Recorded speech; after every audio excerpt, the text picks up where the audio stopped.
एक प्रश्न आया था कि यदि किसी बच्चे के साथ बलात्कार होता है तो क्या इसमें उस बच्ची के कर्मों का दोष है, और क्या आत्मा रूप में वह बच्ची की आत्मा ये जानती थी कि उसके साथ ऐसा होने वाला है। ये बिल्कुल संभव है कि उस बच्ची का कोई पास्ट का कार्मिक अकाउंट गलत वाला उस आत्मा के साथ हो जिसने इस घटना को अंजाम दिया, लेकिन वो अकाउंट छोटा था या बड़ा था और सामने वाले व्यक्ति ने उस अकाउंट के साथ किस प्रकार डील किया, ये दोनों अलग बातें हैं। हो सकता है पास्ट में उस बच्ची का उस बलात्कारी व्यक्ति के साथ एक छोटा सा गलत अकाउंट हो, शायद वो अकाउंट एक गाली देने जितना ही छोटा हो, लेकिन वो अकाउंट एक बहुत छोटा अकाउंट था। सिर्फ एक गाली एक आत्मा द्वारा दूसरी आत्मा को दी गई, बहुत मामूली बात है। उसके बाद शायद वो जन्म ही खत्म हो गया, एक नया जीवन में दोनों आत्माएं आ गई।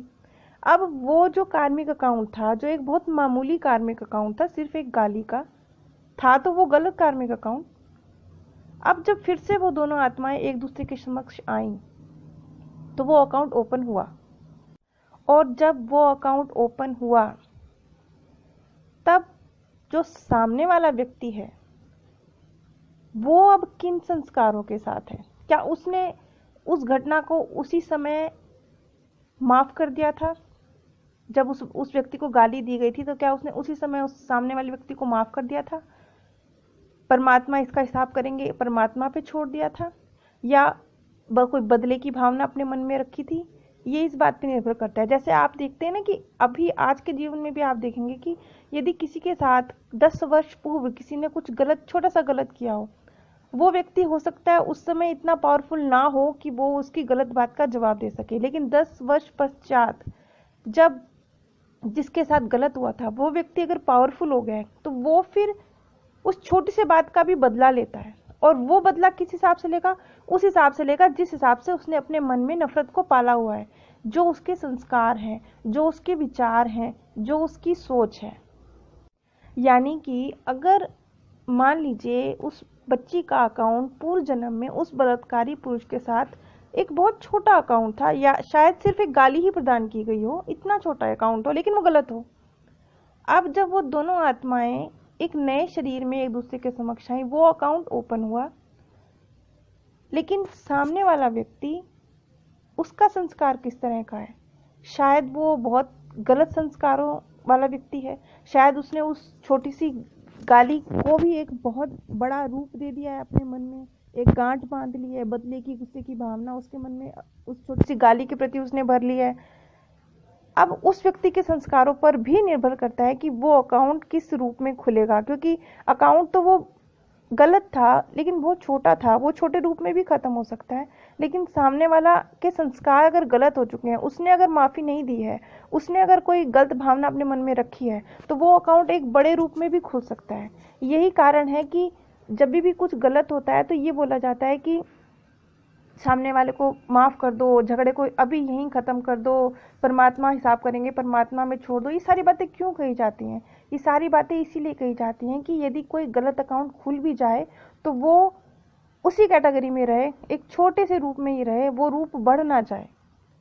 आत्मा रूप में बेशक उस बच्ची की आत्मा को अपने अवचेतन मन में उसको ये पता होगा कि उसने ये गलत कार्य की ऊर्जा, एक छोटी ऊर्जा उसने एकत्र की हुई है, लेकिन वो ऊर्जा छोटी सी है, लेकिन वो बढ़कर किस रूप में सामने आएगी, ये सामने वाले के संस्कारों पर भी निर्भर करता है। जैसे कि यदि आप किसी को गाली दे रहे हैं, आपने 2 लोगों को गाली दी, हो सकता है एक व्यक्ति आपकी गाली को इग्नोर कर दे, या आपको रिटर्न में एक छोटी सी गाली दे के निकल जाए, बात को खत्म कर दे।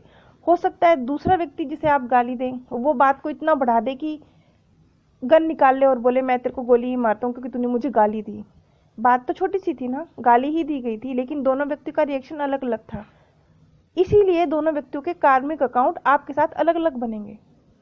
यही उस बच्ची आत्मा ने उस व्यक्ति के साथ यदि कुछ गलत किया है, वो गलत अकाउंट खुला, लेकिन वो खुला किस हिसाब से? उस व्यक्ति के संस्कारों के हिसाब से, बहुत बढ़ के खुला। यदि उस व्यक्ति के मन में गलत भावना ना होती, उस समय जब उसके साथ ये अकाउंट खुला था, उसी समय उसने उसे सेटल कर लिया होता, उसी समय उसने उसे समाप्त कर दिया होता, उसी समय उसने उसे माफ कर दिया होता, तो ये अकाउंट कभी इतना बड़ा बन के खुलता ही ना।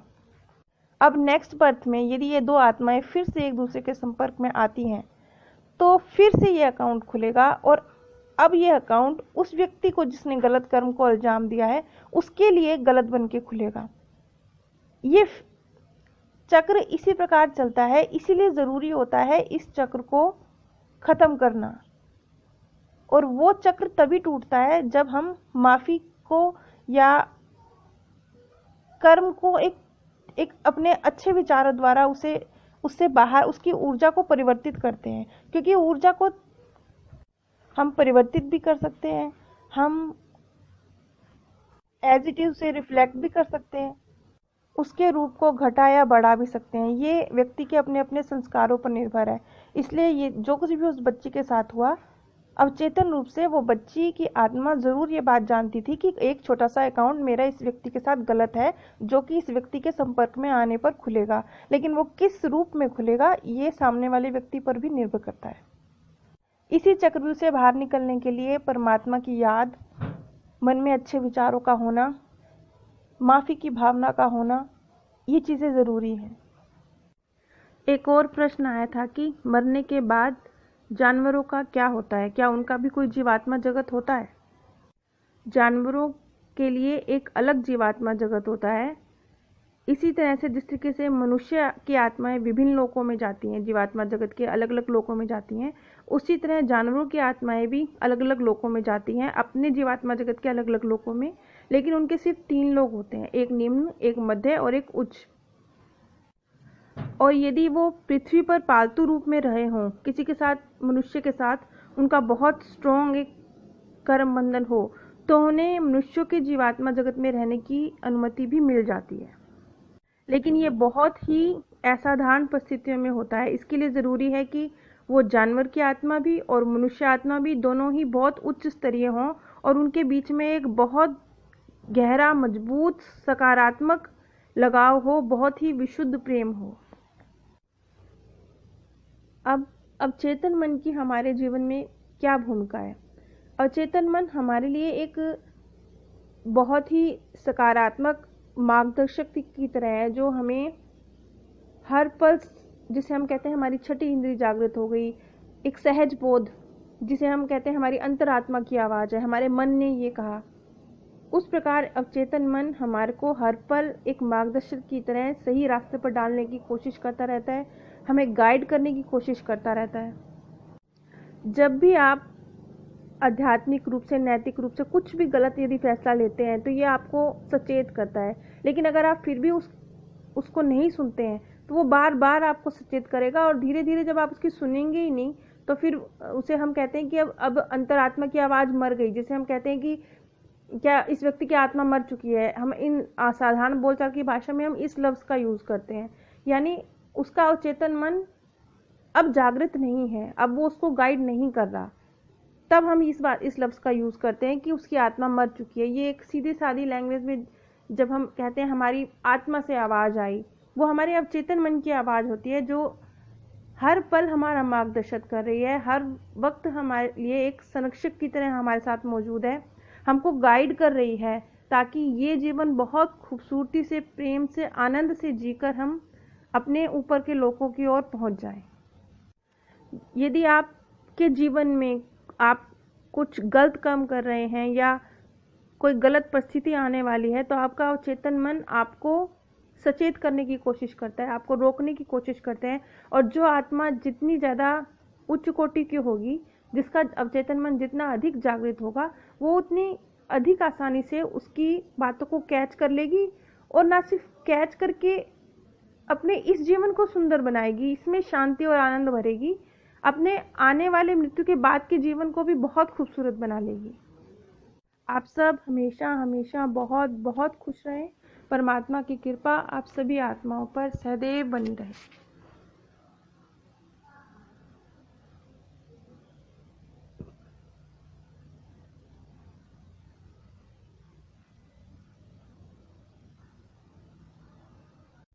एक प्रश्न आया था।